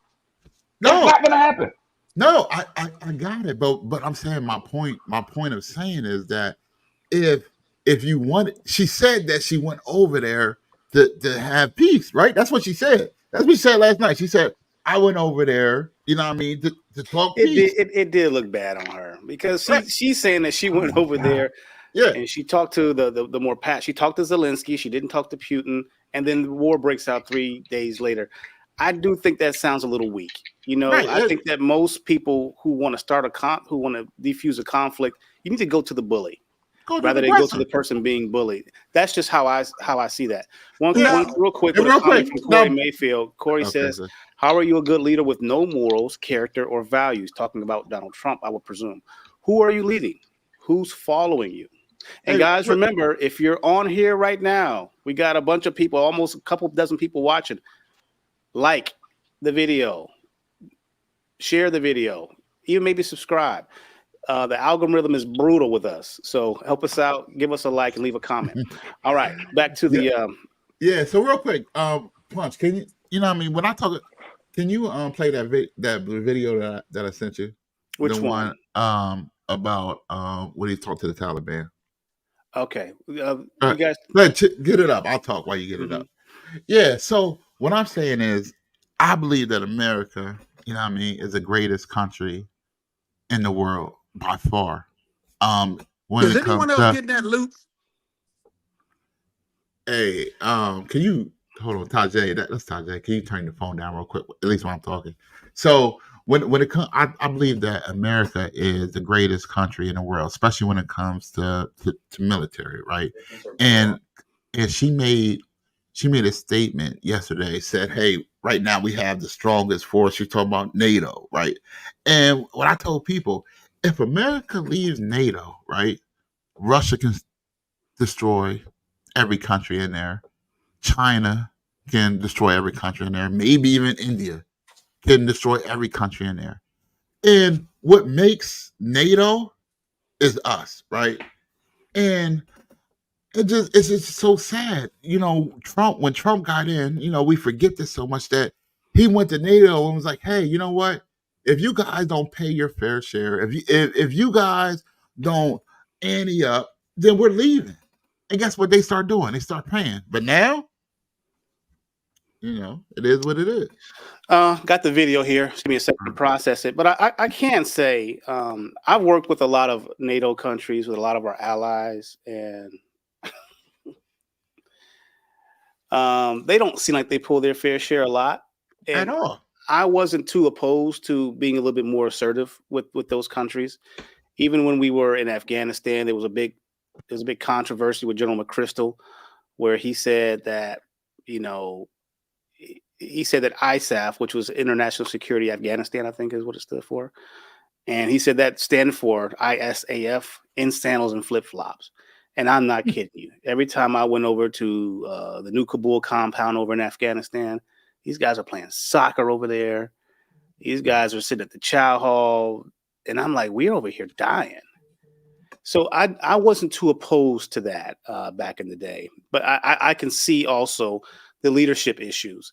This is DK's video. You want to read Richard's comment before I play the video, DK? Yeah. He said DK as VP, did she do what she wanted to do, or did she follow the plan that was given? She's not the president or commander in chief. I feel she followed orders. I agree with you. I mean, that definitely could be it. But I'm saying, just even if it wasn't her, I'm just saying, as our leaders in America at that time, that just wasn't the right approach. But I agree, maybe she was just following orders. I can't disagree with that. Here's a video. If you guys can't hear, let me know. I'll give you my favorite President Trump story. This is my number one favorite of all time. When we were negotiating with the Taliban while President Trump was still the president, President Trump wanted to get out of Afghanistan, but he wanted a conditions-based withdrawal, meaning that you do what we tell you to do, and then we will start pulling troops back slowly as long as you abide by our rules. 1 minute video. It's President Trump and Mike Pompeo, and they are talking to Taliban leadership in the room, and they had one translator in the room. President Trump looked at the Taliban leader and said this: I want to leave Afghanistan, but it's going to be a conditions-based withdrawal. And translator translated. And he said, if you harm a hair on a single American, I'm going to kill you. And the translator goes, and Trump goes, tell him that. Yes. Tell him what I said. Tell him what I said. Reached in his pocket, pulled out a satellite photo of the leader of the Taliban's home and handed it to him. Shut up. Got up and walked out the room. Okay. He wasn't playing around, huh? Yeah, and that's all I'm saying is whoever is president, you know what I mean, when it comes to the United States, I just want them to be assertive. Can Kamala be assertive? Maybe she can. I don't know. But I know that he has shown, at least, you know, from that instant, that he can be assertive when it comes to a leader. Is he a good person? I don't know. You know what I mean? He says a whole bunch of dumb stuff and he does dumb things. But I got a lot of. Do you think he's a good person, DK? No, I'm saying I got a lot of friends that do dumb things and say dumb stuff. You know what I mean? Is he a good person? I mean, I don't know. I don't know if he's a good person or not. But I think he can be a good leader, though. Unfortunately, you know, so it takes certain personality traits and character qualities to be certain things in life. You know, for instance, a lot of the reason people have problems with police officers, most police officers have certain personalities. You know, they want to be in control. They want to be, you know, in control all the time. So that becomes an issue. You know, you know, and then you have, you know, every CEO I know, like for instance, CEO of my company, he's a good person, but at the same time he's crazy, and he has qualities that sometimes don't fit all social norms or all social. You know, it wouldn't be a normal fit for a conversation. You know, they just operate on a different level. So all I'm saying is, I'm not saying Trump is a good person. I don't think he's a good person, but just to agree with you, I think in some aspects you need a person that's going to be able to stand up and do certain things that a normal person can't do. You know, it's every aspect of life. You have people that just can do things that other people can't do, and that's why they're in the positions they're in. Whether it's an athlete, a musician, an entertainer, or a politician. You know, they don't necessarily have to be a good person to get the job done. And like I said, going back to business, if you look at most CEOs, they're usually, you know, a little off socially. You know, but at the same time, they're pretty smart, and they obviously know how to be successful. Okay, I have a couple more questions, and this may be a little bit of a grenade in the room. Oh boy! And guys, like the video. Come on, admission is free. Go ahead and like the video. Leave a comment. Thanks for everybody who's done that so far. Do you think that Kamala Harris is black? And do you think that Donald Trump is a racist? Are you about to engage in blasphemy? DK, I want to start with you. Do you think that Donald Trump is a racist? And do you think Kamala Harris is black? Do I think Donald Trump is a racist? Yes. I think. You think he's a racist? I think we're all racist. Yeah, give away. No, I think we all have, some sort of racism in us. You know what I mean? You think that he's a racist? I think that he's one. I think I am. I think you are. You're a racist? I think Now everyone. you're biased, DK, not a racist. You're biased. Exactly. Okay. Exactly. Well, You- okay. Well, then, no, I don't think he's a racist. I think he's biased. okay. Is Kamala Harris an Afro American? Are you asking me? Mm-hmm. Hold on. Let's rephrase that because that's a little unfair. Okay, go ahead. Does she deserve to have a black card? Does she deserve that? I'm saying, I mean, she deserved to have it when she wants to have it. When at one time she wanted to be basically they're both truths, right? So she's the first Asian vice president, right? And then she's also the first black vice president, right? She's both at the same time. Okay. But my problem is that when we'll go back to senator because we won't even go to vice president. So even at senator, she's the first Asian female senator, right? That was her statement. But why did she say I'm the first Asian African American senator? I mean, why leave That doesn't that? make sense. Why leave it out then? But now, when it's time to get the votes, oh, she's just a soldier. You know what I mean? And I just can't. You know what I mean? I just can't. I'm just not cool with that. Like I'm saying, Trump lies. Trump might say crazy stuff, but he is who he is. But don't try to fool me. I don't want to be the last person on that susu wheel. That's all I'm saying. Can I answer your question, Punch? Yeah, where you at? Who's that? This is Norris. The Norris. All right. So, is Donald Trump racist? I can only go by history, right? Like and how he acts. Yes, I believe he's a racist. I don't believe he's I believe he's a racist and biased towards the people that support him. So yes, Donald Trump is a. And I'm no Donald Trump apologist, but I was looking at an old clip from a Black Panther member, and he said that Donald Trump used to give them money back in the day. Okay. And I try to wrap my mind around that. Like, why would he do that? Why was he play the video? Can we see the video? Because he's an opportunist, just like exactly most other politicians. He's exactly. He's an opportunist. opportunist. You think there's opportunity for someone to support the Black Panthers in the 80s? Yes. There was probably something behind real estate, something dealing with real estate in it. Maybe he was trying to keep them from, giving his apartments a hard time. Yeah, there was some benefit for him. Maybe so. Because he definitely did not allow Black people in his apartments. He definitely that's a proven fact. That's proven.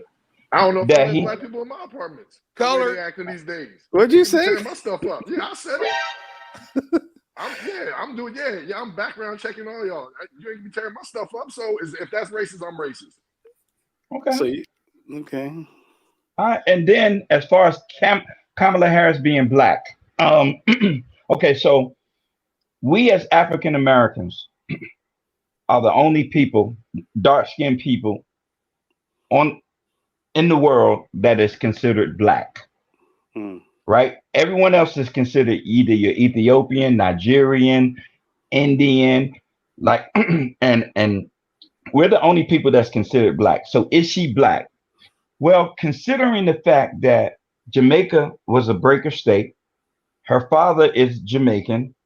Most Jamaicans come from Africa, but they think that being called Jamaican is an ethnicity when it's not. It's just a nationality.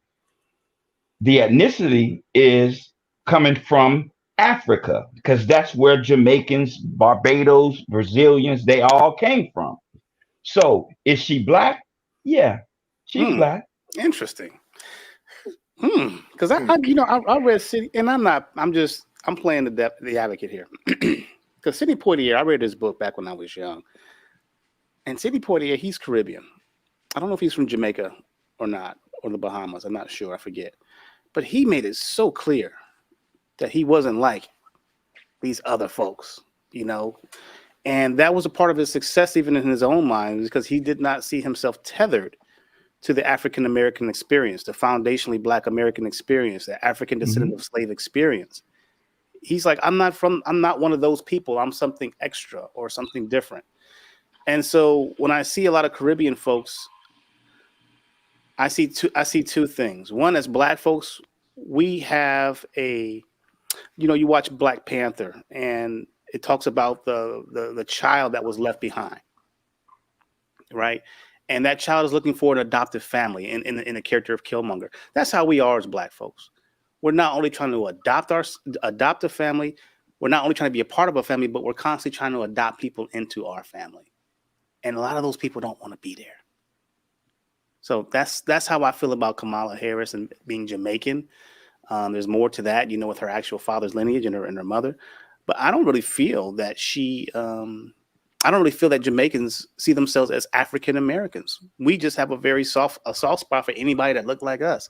But you go to the Dominican Republic, you go to Nigeria, you go to Cameroon, you go to Gambia. Them people, they don't see themselves as just Black. There's something more than that. We just see ourselves as Black. Because, and to answer your question, when you talk about Jamaican, are there any white Jamaicans? Yeah. Yep. Are there any white Barbados? Yeah. Whatever you. Yeah. They're white Bajans for sure. Oh, okay. So, Jamaica is a nation. To be called Jamaican means that is your nationality. That is not your ethnicity. Your ethnicity is what your culture is, what your food, your music, how you relate to one another. Okay, so as Jamaicans, Barbados, Trinidad, all of those people came from Africa, and they don't know what part of Africa they came from. And if you think it sort of matters when you consider the fact that and Ponch, think about Try this. to get a Brazilian or try to get a Dominican to sit there and say they Black. 3 years later, they're not going to say that. They don't see themselves tethered to the descendant, chattel slavery. They're part of that, but they don't see that connection with that country. They're like, that's a part of our past. We're a whole different thing now. They don't have that connection in that sense of lineage that we have. When people from African countries come here, they look down on us. Because for the simple fact is, all those people that you just named, the majority of the island that they come from is dark skinned. So they want to associate themselves with that island as though that island is theirs. When we here in America, the majority of the people in America are bright skinned. So no, they don't want to be associated with it. But you understand what I'm saying? No, they don't want to be associated with that, because when you think about it, in their country, they're the majority. Yeah. Well, to an extent, I see what you're saying. But if you go to Brazil, if you go to the Dominican Republic, you go to Costa Rica, you go to Panama, they have light Panamanians and dark Panamanians. They have light Dominicans and dark ones. They have light and dark Brazilians, Peruvians, Hondurans, Venezuelans. But those people don't have that same. They're Venezuelan. They're Dominican. They're not, Black, even though they Black. Spencer, can I ask a question? Real quick, let me read this comment off, and then we'll get right to you. Q says they're both racist, talking about Trump and Kamala. It's a race amongst cultures. We as Black people was never taught how to be racist. Race means race or competition. Mm-hmm. It's the same as a NASCAR race or track meet. It's a race. He's seeing some more of a competition. I kind of see what you're saying with that. Next comment. How do they identify? Not where they're from, but how do you identify? So Denores hit that out of the ballpark. Anybody else? I want to throw that question back out there. We got Corey, we got Jay, we got Jay Hawk, we got DEI Hire. I think Jay Hawk has something they wanted to say though. Okay, so get that comment. Then we'll go back to the question: is Donald Trump racist, and is Kamala Harris Black? So Donald Trump, I agree with what a lot of you. Corey, you're coming a little bit low. Did you want to get your mic squared away while James Hawkins takes care of answers the question? All right, go ahead. And your mic is usually booming, Corey. So I don't know what's going on. Your mic sounds better than ours. Go ahead, James. Man, you know, my perspective on it's a little different. You know, we're sitting here once again. You know, I like to use the zoom in and zoom out. We're zoomed in and we're talking about shades of color, and that does not have an effect on the decisions you make and how you're going to run a country. So, when you know, to the question Does it is affect whether votes? what. But let me just finish my thought real quick, and I'll answer that. But look, when it comes to Donald Trump being racist, and when it comes to whether Kamala Harris is black or not, I think she's, you know, biracial. But at the end of the day, it comes down to, do I believe you? Are you a real person? Do I think you're honest? When I look at Kamala, to me, she seems fake. I don't trust fake people. I don't associate with fake people. I don't deal with fake people. She seems fake to me. She seems phony. Donald Trump, love it or hate it, he tells the truth, and the truth is never pretty. The truth is going to be ugly, and people aren't going to like it. I tell people the truth every day, and they look at me like I'm crazy. Unfortunately, that's the way it is. I don't agree with the way some of his morals and the way he acts. We I don't like choose the way truth over facts. some of his morals and whatnot. Do I think he's racist? No, I don't think he's racist. Like I said, I think he's an opportunist. I think he goes and takes opportunity and does what he needs to do. But I think, see, and the reason I say Kamala's fake is because, you know, they've talked about the accents and all that and just kind of catering to your crowds and whatnot. I understand where people are coming from with that angle, but at the same time, if you look at Trump, Trump's the same everywhere he goes. Says the same, you know, he is what he is. And he's been what he was since way back when. So that's what I'm saying. And whether you liked him back in April 14th, 1989 or not, you know, it's like he is what he is. And you know what you're getting. I kind of compare it to racism in different parts of the country. Up north, when I lived in Pennsylvania, you had closet racists. People would come to work with you, smile on your face, do everything with you, eat lunch with you, go home and talk crazy about you. Perfect. Down here in the South, they ride around with the Confederate flag on the pickup truck, so you know where they stand. I'd much rather be around people where I know where they stand, whether it's in agreement with me or not, versus people who smile on my face and they're phony and do something else behind my back. Interesting. What do you think, Corey? Is my mic working now? Man, you like I said, I'm mad because your mic sound better than ours. What kind of mic you got? I think I got the same one you got. You got a Shure, right?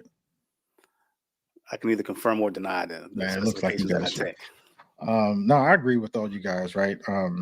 Donald Trump, I think he panders and he caters to the true racists, right? And I think that's true. Right. So we think of like a true racist, like the Proud Boys, Oath Keepers. That's not Donald Trump. He's not doing that. He just panders to them because he wants because they like him. Because they like him. Anybody that likes him, he likes them. Right. You like me, so I like you. I'm going to give you all the dog whistles. Give me your vote. So Putin likes me. I like him. Right. Kim Jong-un likes me. I like him. Right.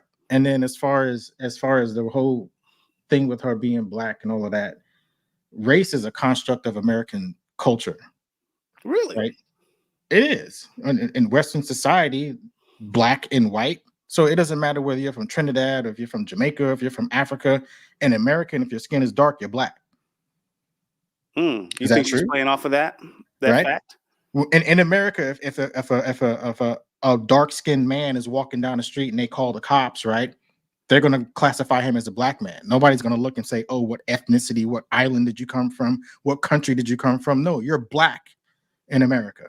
If you're light skinned, you're white. Nobody's saying, oh, he's from Germany or he's from Sweden or he's from He could have been from Czechoslovakia. Right. No, you're white. So it's a construct of American culture and society. So speaking to that, in America, she's black. Point blank, period.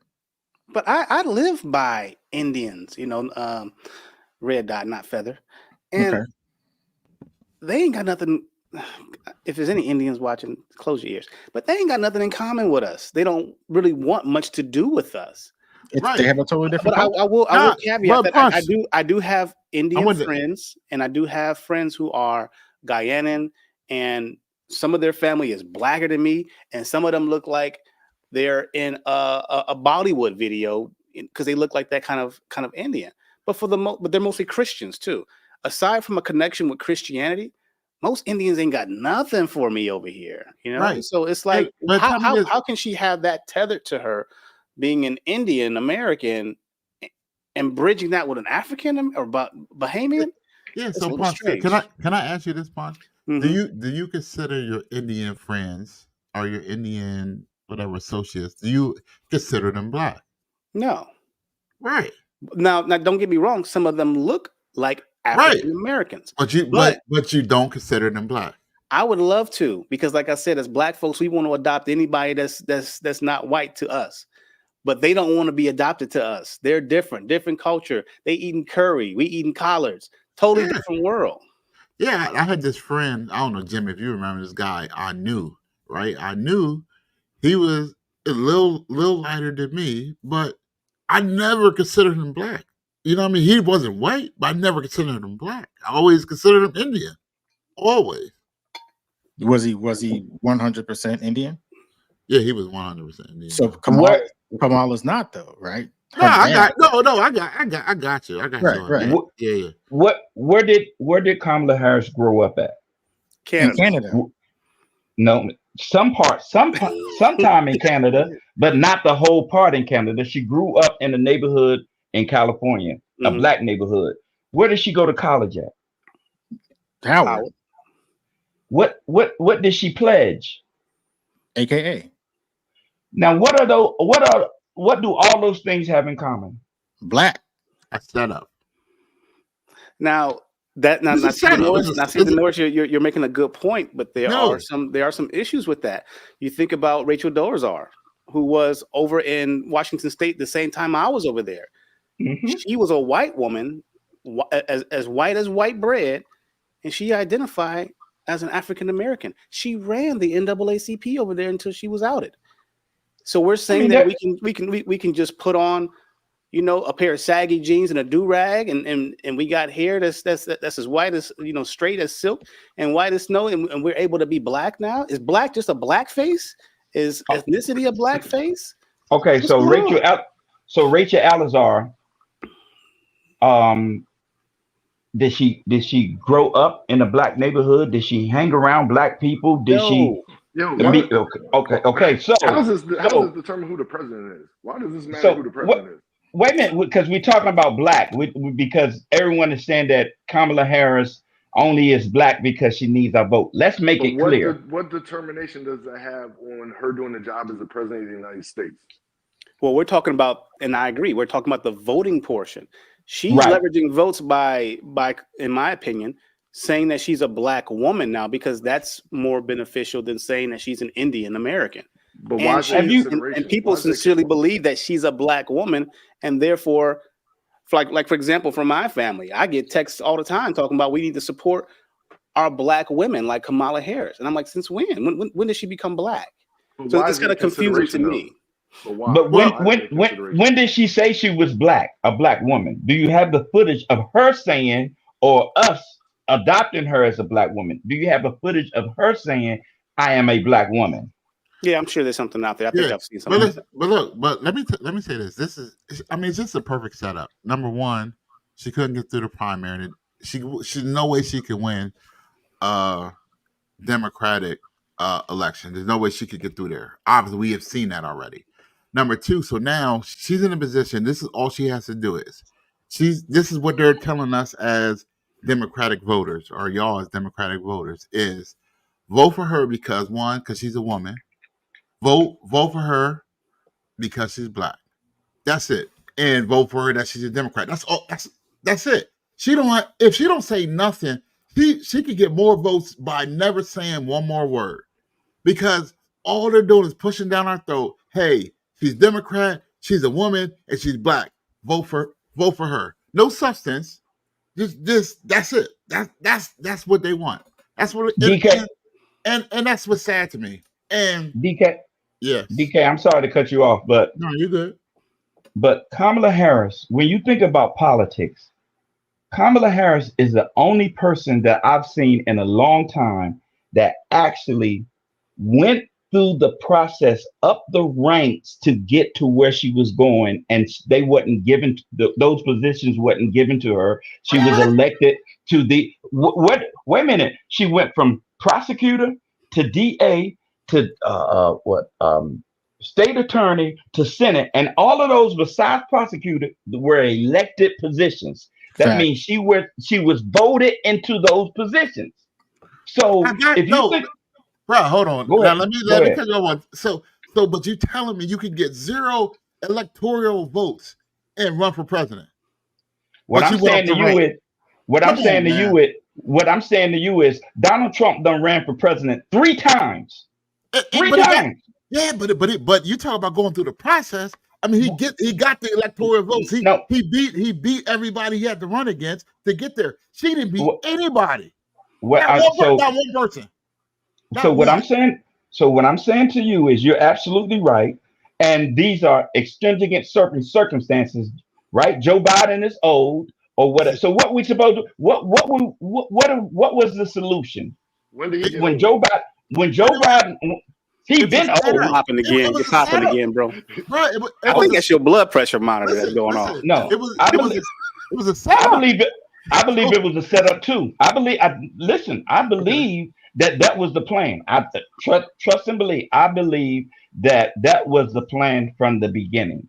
Like, that's why for 2 years prior, we didn't see. I said this on Facebook about a year ago. I said, if you want Joe Biden to win presidency, keep him out of the public eye, because 2 years ago he was looking the same way he's looking now, frail, not coherent, walking like a cyborg. He was doing that 2 years ago. So Emotional, damn it. so I believe that it was a setup, but what I'm saying to you is, you can't deny her political record. You can't deny that. no, Well, I'm not denying that, but I'm denying that she's not ready to be president. She's not qualified to be president. I think, like I said, I think that they wanted her to be president from the door, and they couldn't get enough votes, so they figured a way. Hey, all we got to do, we can push Biden in here, and then we'll get him out right before the election. She ain't got to say nothing. We'll have enough votes. She's black. She's a woman. She's Democrat. We'll get her in, and that's what happened. How is she Okay. not? How is she not qualified though? Exactly. No, How is she not qualified? because she didn't win one electoral vote. No, how's she Going, not qualified? How's she not qualified to be the no, president? because nobody voted for her. When she No, went no, no, against no, no. Biden, nobody voted for her. Nobody But voted doesn't for that her. make her not qualified to be the president though? That you Yeah, have an issue with brother, you have an issue with the process. You have an to be president, you need votes. She didn't right. get any. So you have She an didn't get issue any. with the process of the DNC and how they nominated and pushed her forward. But that doesn't make her not qualified to be president. No, to be Exactly. qualified for me to be qualified for president, you need to get the votes. They knew there was no way she could get the votes. There's so many other Democrats that would have beat her. Do you guys deny that? If it was I 1-on-1, disagree. There's other Democrats that probably would have beaten her, had the DNC went about it a different way. But that's a totally different argument, right? Right. Real quick observation here. Jay Hawk says, would you have voted for Obama if he was married to a Jewish woman with 2 white stepchildren? And Q says, do you research, brother? We can address that what Jay Hawk said, but I want to give everybody else on the panel a chance that hasn't already answered. Do you think Donald Trump is a racist? And do you think that Kamala Harris is black? If no one else wants to chime in on that, we can move to the next segment as we start to sunset the show. Okay, I'll say real quick. Yes, I believe Donald Trump is a racist, a rapist, a con man, and anything else you could think of that's negative. Kamala is black. Her father's black. That means she's black. In this country, a drop of black make you black. And because I'm down to like 3% on my phone, I don't know how much longer y'all gonna hear from me. So I'm trying to get mine in now. I got a question for you though. Yes, sir. I hate to even bring this up. I want to show you a clip. And I just want to ask you all a question about this clip right here. All right, here we go. I have a friend who had a Christmas party, Christmas Eve every year, and she asked me to make the greens for a party every year. And I am not lying to you that I would make so many greens that I'd need to wash them in the bathtub. I'm telling you the truth. So how do you make your greens? Do you put turkey in them? Do you Bacon. My grandma I used do to put bacon. She put Garlic. vinegar. I put white vinegar. Yes. I start with, I slice up my garlic. But no, first I chop up the bacon fry it. and get all that fat going. Then I put garlic, some chili peppers, and then a lot of water and a little chicken stock, and I let it go for a while before I put the greens in. Now come on, y'all. I'm all about letting everybody into the barbecue, but collard greens clean in the bathtub using hot sauce and bacon juice. I grew up in a black family, and I've had a ADOS FBA black experience, and that does not sound familiar. So for me, I take it a little bit personal. I'm not a gatekeeper of culture, but I take it a little bit personal when other people try to enter that gate and they're not being very forthright. And I want to throw this question back to y'all. But he said that's how Ty likes his greens. Yo, hold on, buddy, before you throw it. Hey, D. Hey, hi. Hey, if you got something to say, all you gotta do is unmute your mic. We don't have you muted. But I'm just. You've been trying to say I understand. I thought we were doing a round table, and I was. We got. You can answer that question, but we got to get him in. He's been out for a while. I just want to ask that question to the people about the who greens. She's black. About the do y'all really think that a black person talks like that? Oh, I'm gonna answer that question. So, to me, she was surrounded by nothing but white people, and there was one black woman there, and they was having a conversation about cooking. Now, if you grew up in the South, you would know that when your grandmother cooked greens, it may not been in the bathtub, or when she cleaned them, it may not been in the bathtub, but it was definitely in a big. I've seen my grandmother cook clean greens in a big tin pot. Stop it. Get some help. Denora. So no, he's all the way right. I got you. But she said a bathtub. No. And bacon fat. So listen, those Kamala Harris is older than me. Those big tin bowls were considered bath. Listen, man. Listen what I'm telling you. You don't. It was a wash tub. It was a wash tub. About to engage in blasphemy? No, it was a wash tub. Poncho. That's what it was. An aluminum wash tub. Yes. You know what, guys? I think that this conversation has shown me that I need to just give my black card up. Yeah, No. No. I need to just give it up because anybody can be black. What's the value in it? The culture's upside down. Maybe I just need to give up the whole black thing because if now I gotta eat greens cleaned in the bathtub with chicken stock and bacon and hot sauce and tamales. What is going on here, man? Wait a minute. So you don't prepare your greens with chicken stock? We use pot liquor. We use the material that comes from the hog maw, or we use the material that comes from the turkey as what we call a pot liquor. That's what we do. So now that's what we do. But remember, what does she have? She's half Indian, correct? Isn't she half Indian?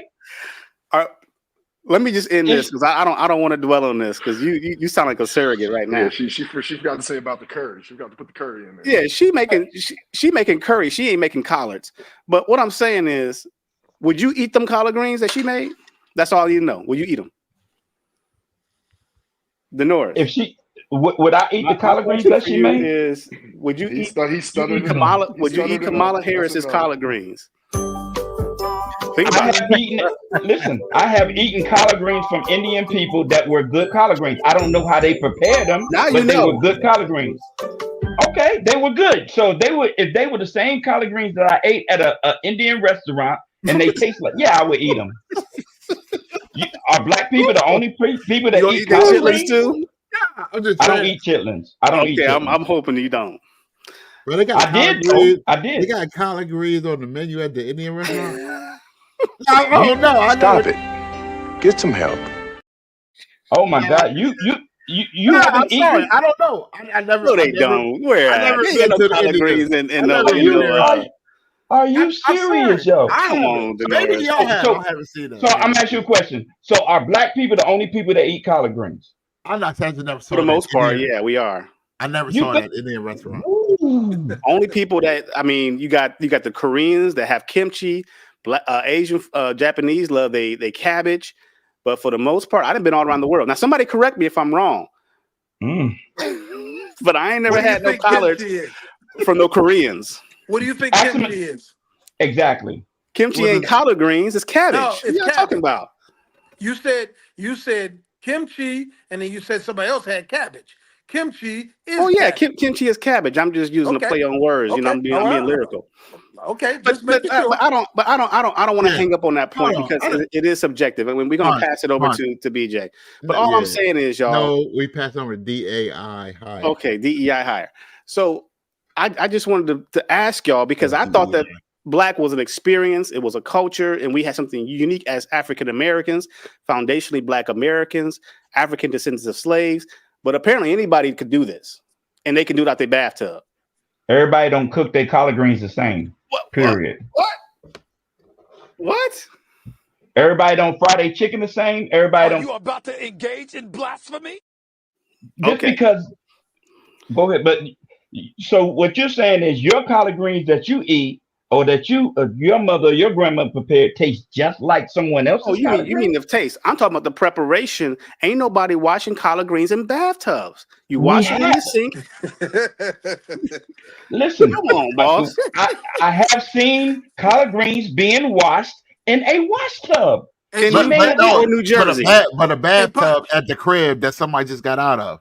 Hey, Punch. Quick question before I disappear. How old are you, bro? I'm 22. No, seriously. I'm 45. Okay. I'm 62, and my grandmother had 14 kids. Mm-hmm. I've seen a whole lot of stuff that today I wonder what was going on back then. Exactly.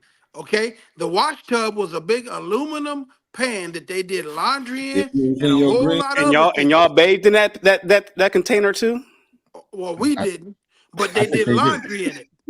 What are you talking about, man? This is crazy. Yeah, it is crazy. They did laundry in that big aluminum tub. And we wash dishes. We wash dishes in the sink too. So I'm cool They with wash dishes in that big tub. You got 14 people to feed, and it was crazy. Ty, before your phone died, do you eat these collard greens on the screen? There's soap in there? I can't see them, but I'm gonna go with no. Not what do you mean no? Not if I. You ain't Black. Hold on. Not if that. I know that's how they were prepared. I'm a sight eater, bro. I'm a sight eater. If I see you doing that, I'm out. Y'all crazy. Is that her? No, that ain't her. All right. DEI higher. Man, let's get DEI higher. We going to you right now. Nobody else said that. Bro. What you guys say? Out. All right, Ty. I'll get with you, man. Thank you. All right. Well, I think the moment has passed. You missed my joke. I just wanted my privileges back. And then You're at DEI higher, so you good. So we figure out who's racist and who's not racist. I would say, generally speaking, Donald Trump's unconscious racist. It's just something we grow up with and get influenced by as far as your privilege.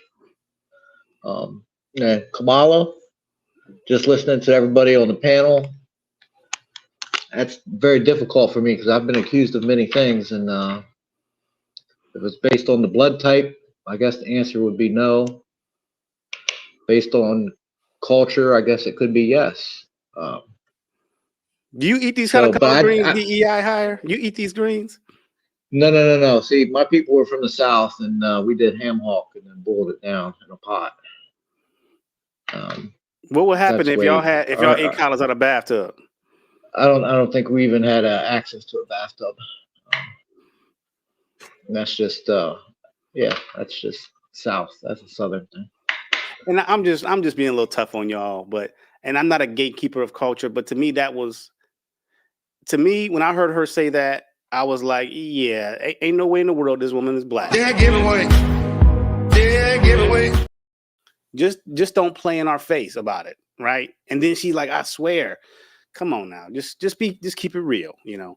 What else we got as we start to sunset the show, DK? Nah, we good, Punch. I don't want to. we covered a whole lot today. I did want to go over some other stuff, but we can leave that for another day. You know what I mean? But I think I thank everybody, you know what I mean? Everybody who contributed tonight, man. Everybody who was watching. We definitely had a lot of people on here, all the comments, man. You know, at the end of the day, you know, for us, man, you know, we talk about we have different opinions, but for, you know, most of us on here, you know, it doesn't matter who is really in office, man, because God is still on the throne. So you know, we talk and we have fun about it. And it is important. It makes whatever, but at the end of the day, God is still in control. That's my take on it. And the big takeaway for me, I don't show my cards a lot on all this stuff. You're not going to be judged for who you vote for over here. Yeah. You're not less of a man. You're not less of a black man. You're not a sellout. You're not stupid, right? We have the ability to run our families, and God has entrusted us to be the leaders of our families. You need to choose what's best for your families and your communities as a man, right? That's the only thing I would charge you guys with. Whether you like Kamala because she's bringing hope and she's changing the game, or whether you like Trump because he's tough and he has policies that we can look at. Whatever the case may be, you do what's right for you, and don't let anybody shame you for that decision. Okay, guys? Amen. When we prayed out, DK? Yes, sir. Father, we thank you for us being able to get together as men and to discuss this. You have given us the awesome responsibility of being able to change the world around us by voting. A lot of folks have come before us that have sacrificed for this privilege.